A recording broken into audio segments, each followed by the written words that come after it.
I don't know how to see a bright side in this. And it's that positive mindset that I need, that she needs, that this world really needs.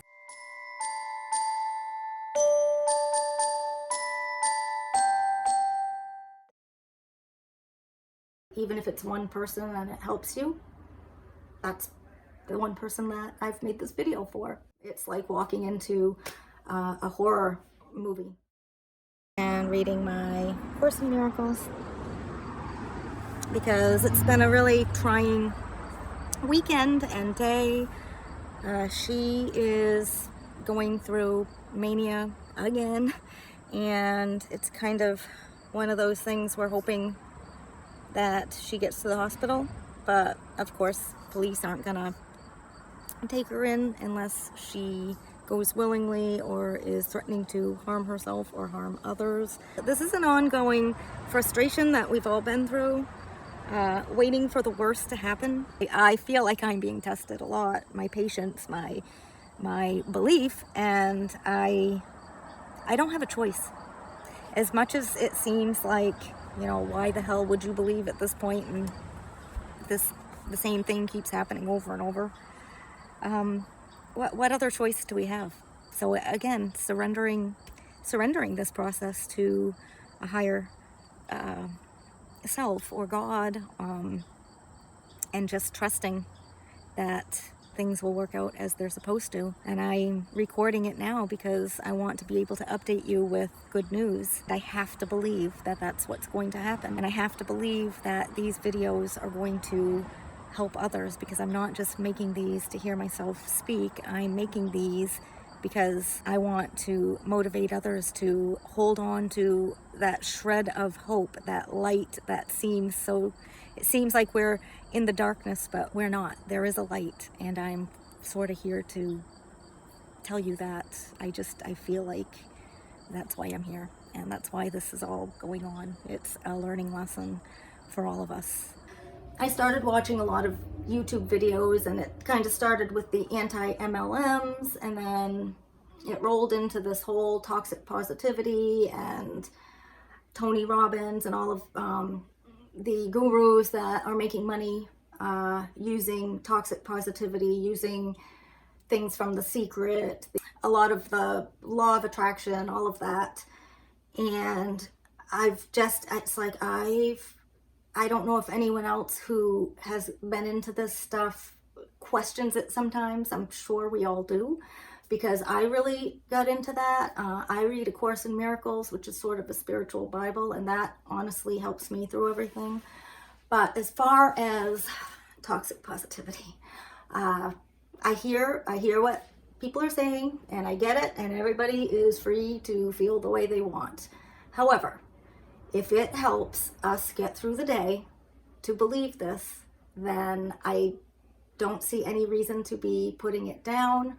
I understand wanting to help others that you feel are getting taken in by this stuff because you may not believe in it. Get it, because that stuff really bothers me too. I do not really like it when people use this to gain financially. That really bothers me, and it does make me question it. I want to give you a trigger warning here, because I'm going to talk a little bit about mental health and how this positivity that has not been toxic has helped me get through it, and I'd like to help other people if that's possible, because for a few years I have dealt with a mental illness. It's not all my story, so I've never felt like I can open up about it, but quite frankly, it is my story because I have dealt with it for a long time, and it has taken a huge toll on my life and a lot of other parents and people who have a loved one that deal with this illness. It's awful for the person dealing with it, I am sure, and I'm telling you, it is really awful to watch it. People have no idea, no idea what goes on. They can speculate, and I know the whole talking about Britney Spears and all of that stuff, and I'm not even touching that because people don't know. People really do not know. And I didn't know until I saw it firsthand, and I'm telling you, it's like walking into a horror movie. let's put it this way, the pandemic was nothing. That seemed like a horror movie. This 10 times worse, watching someone you love lose themselves. And it's honestly like almost like a demonic possession takes over. It is not the person you love. It is somebody else or something else. It's the illness, and you can't put the two together. I hear a lot of people say, well, you can't use illness as an excuse. Well, guess what? In this case, you can, because people who go through psychosis and don't know what they're doing, I think it's a pretty darn good excuse. And I'm kind of digressing because I didn't want to talk about mental illness per se. What I want to talk about is how to help yourself get through it. For me, it has been A Course in Miracles. For somebody else, it would be something else. But let's just say life has looked pretty grim the past few years. Literally today was, I believe, hospitalization number 12 for someone who's not even 21. Yeah, I'm talking being dragged by police officers in the back of a cruiser, somebody who doesn't even know what they're doing, but they're a danger to themselves because they don't know what they're doing. I mean, hospitals are definitely not ideal. They're very less than ideal, but guess what? It's safer than being out on the streets. So I will be able to actually sleep tonight knowing that she's in a hospital, because otherwise she's in a group home, but they can come and go as they please. So she's roaming the streets and it's not safe. And she hates me when she's in this state of mind because I have had to call the police, or I've had to fight to keep her in the hospital for longer periods of time, because if I don't, she is unsafe and there's no getting around it. And I don't know how I'm getting through it. Honestly, there's nothing worse than feeling like you were unable to protect your loved one. There is nothing worse than that feeling. And I do feel like I have failed.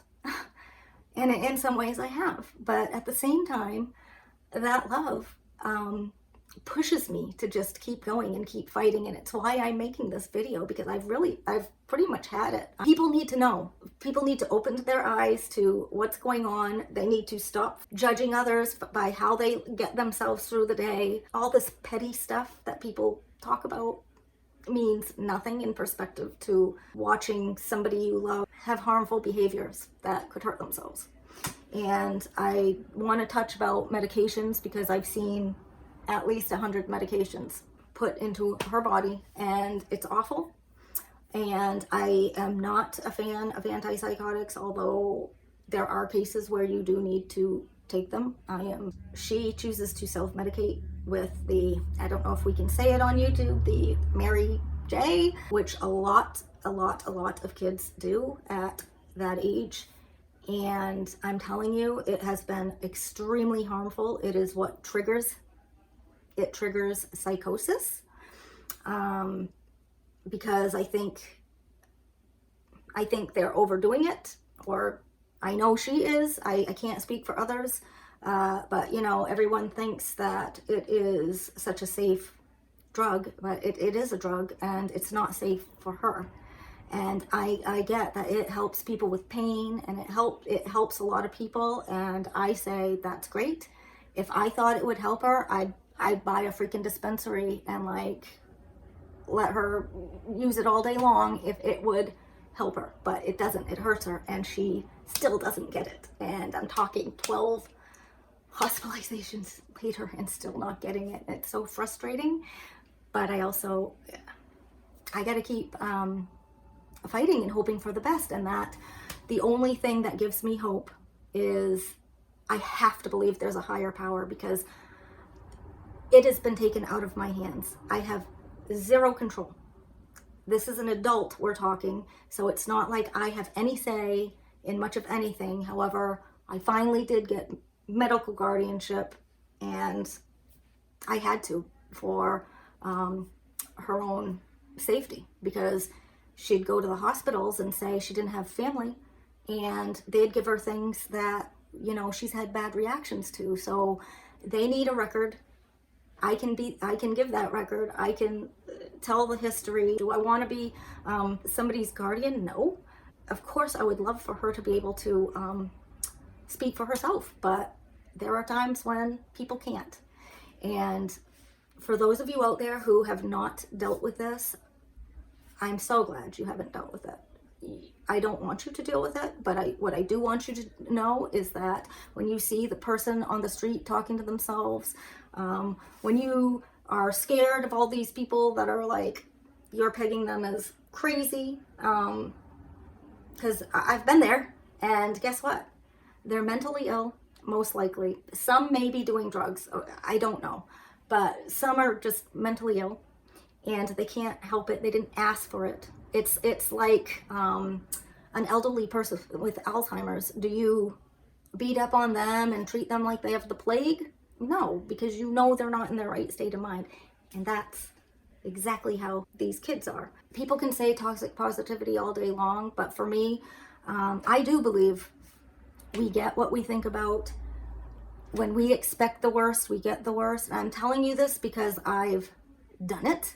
I've had this where I've thought the world was coming to an end, that all doctors were horrible, that nobody cared about any of this. I mean, and when I get into that mode, guess what?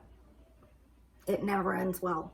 The only times things have worked out is when I have felt positive and when I have believed in a higher power.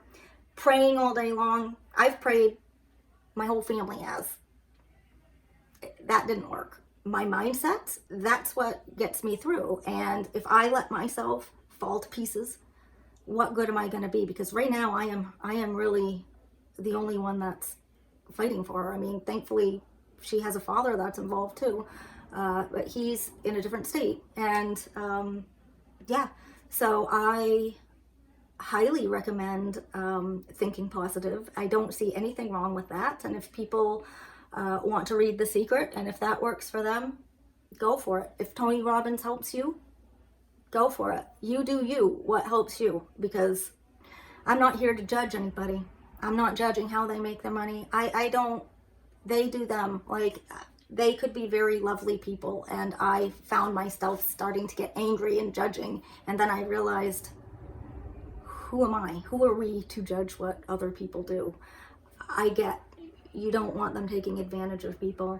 I don't want that either, but I'm not going to focus on that, because what we I'm telling you, what we focus on becomes bigger.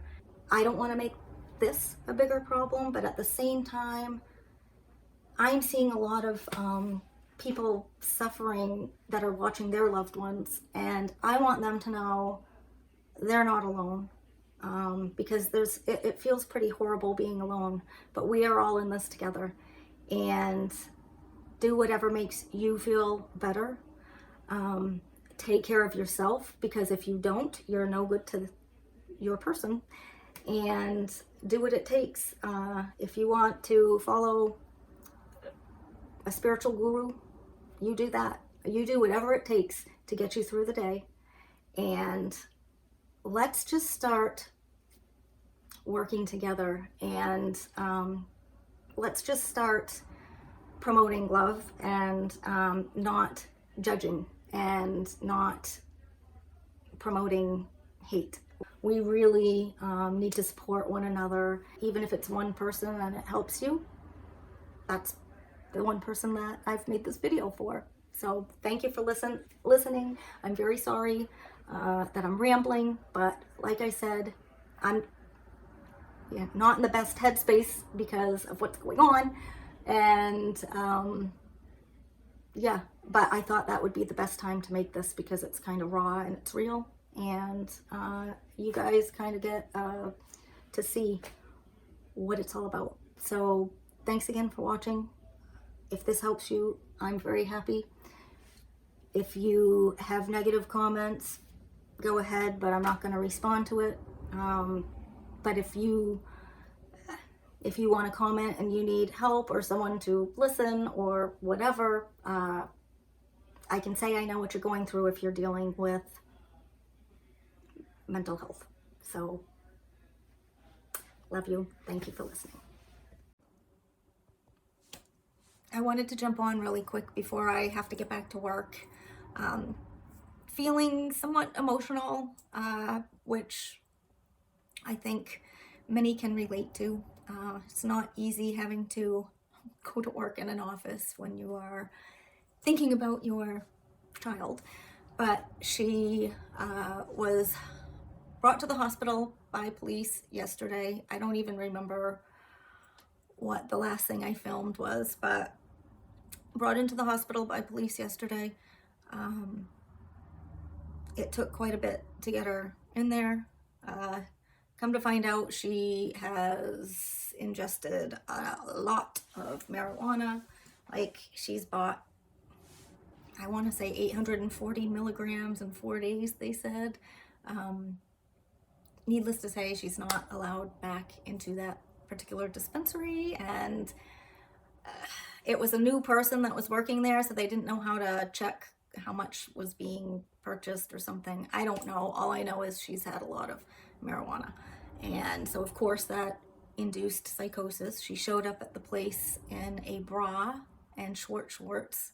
I mean, that's how she was walking the streets. So, yeah.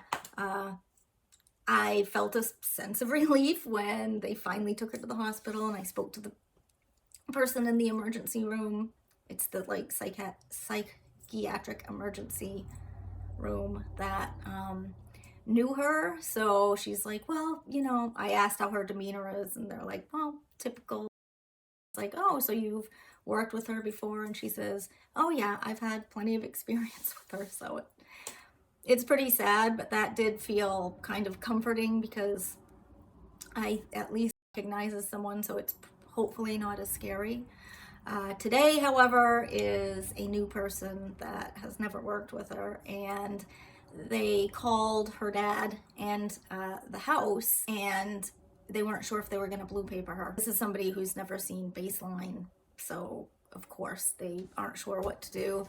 And they didn't call me, but thankfully I found out about it, so I called there, and I had to explain that she's not going to be safe if they let her out while she's still going through psychosis. That as her medical guardian, I don't agree with that decision, that they really need to do a psychiatric assessment, because I just don't see how they could possibly think it's okay to release her, especially to a program that they're allowed to come and go as they please, because she'll just go do the same thing.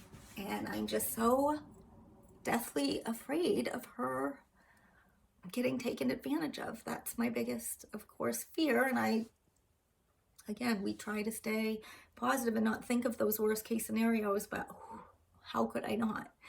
So I'm hoping I talked to the person there and into keeping her, to blue paper her, because otherwise she's not going to be safe. And I told them about the amount of marijuana that hopefully they'll drug test her. I asked them to last night. I don't know if they did or not. But anyway, I wanted to do a quick update before I head back in. I'm just really drained. Just, I think, physically and emotionally drained. You got to keep going. Even if you think you're at your wit's end, you got to keep plugging along. So that's what I'm going to do. Thanks for listening.